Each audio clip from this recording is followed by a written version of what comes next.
മരുഭൂമിയിലെ അത്ഭുതമഴ. ഒരു വിശ്വാസിയുടെ കഥ. ഒരിക്കൽ ഒരു യാത്രക്കാരൻ വിജനമായ മരുഭൂമിയിലൂടെ സഞ്ചരിക്കുകയായിരുന്നു. നിശബ്ദമായ ആ അന്തരീക്ഷത്തിൽ പെട്ടെന്ന് ആകാശത്തെ ഒരു കാർമേഘത്തിൽ നിന്നും ഗൗരവമേറിയ ഒരു അശരീരി അദ്ദേഹം കേട്ടു, ഇന്ന ആളുടെ തോട്ടം പോയി നനയ്ക്കുക. അത്ഭുതത്തോടെ നോക്കി നിൽക്കെ ആ മേഘം അവിടെ നിന്നും പതുക്കെ നീങ്ങി ഒരു ചരൽ പ്രദേശത്തിനു മുകളിൽ തങ്ങിനിന്നു. തുടർന്ന് അവിടെ ശക്തമായ മഴ പെയ്തു. ആ പ്രദേശത്തെ തോടുകളിലൊന്ന് ആ മഴവെള്ളം മുഴുവൻ ആവാഹിച്ചുകൊണ്ട് ഒഴുകാൻ തുടങ്ങി. ആകാംക്ഷാഭരിതനായ യാത്രക്കാരൻ വെള്ളം ഒഴുകുന്ന വഴിയെ തന്നെ പിന്തുടർന്നു. യാത്രക്കൊടുവിൽ അദ്ദേഹം കണ്ട കാഴ്ച വിസ്മയിപ്പിക്കുന്നതായിരുന്നു. ഒരാൾ തന്റെ തോട്ടത്തിൽ നിന്നുകൊണ്ട് ഒരു കൈക്കോട്ടുപയോഗിച്ച് ഒഴുകിവരുന്ന വെള്ളത്തെ കൃത്യമായി തോട്ടത്തിലേക്ക് തിരിച്ചുവിടുന്നു. ആഗതൻ അദ്ദേഹത്തെ സമീപിച്ച് ആദരവോടെ ചോദിച്ചു, അല്ലാഹുവിന്റെ ദാസനെ, താങ്കളുടെ പേരെന്താണ്? തോട്ടക്കാരൻ തന്റെ പേര് വെളിപ്പെടുത്തി. താൻ മേഘത്തിൽ നിന്നും കേട്ട അതേ പേര് തന്നെയായിരുന്നു അത്.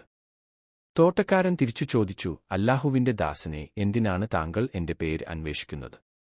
യാത്രക്കാരൻ പറഞ്ഞു, ഈ മഴ പെയ്ച്ച മേഘത്തിൽ നിന്നും താങ്കളുടെ പേര് വിളിച്ചു പറയുന്നത് ഞാൻ കേട്ടു. ഫലാന വ്യക്തിയുടെ തോട്ടം നനയ്ക്കുക എന്നായിരുന്നു ആ ശബ്ദം. സഹോദരാ, ഇത്രമാത്രം വലിയൊരു അനുഗ്രഹത്തിന് അർഹനാകാൻ നിങ്ങൾ ചെയ്ത സൽക്കർമ്മം എന്താണ്? അല്പനേരത്തെ മൗനത്തിനു ശേഷം തോട്ടക്കാരൻ മറുപടി നൽകി, താങ്കൾ ഇത്രത്തോളം നിർബന്ധിച്ചു ചോദിച്ചതുകൊണ്ട് മാത്രം ഞാൻ പറയാം. ഈ തോട്ടത്തിൽ നിന്നും എനിക്ക് ലഭിക്കുന്ന വിളവുകളെ ഞാൻ കൃത്യമായി മൂന്നായി വിഭജിക്കാറുണ്ട്. ഒരു ഭാഗം അല്ലാഹുവിന്റെ പ്രീതിക്കായി ഞാൻ ദാനധർമ്മം ചെയ്യുന്നു. മറ്റൊരു ഭാഗം ഞാനും എന്റെ കുടുംബവും ഉപജീവനത്തിനായി ഉപയോഗിക്കുന്നു.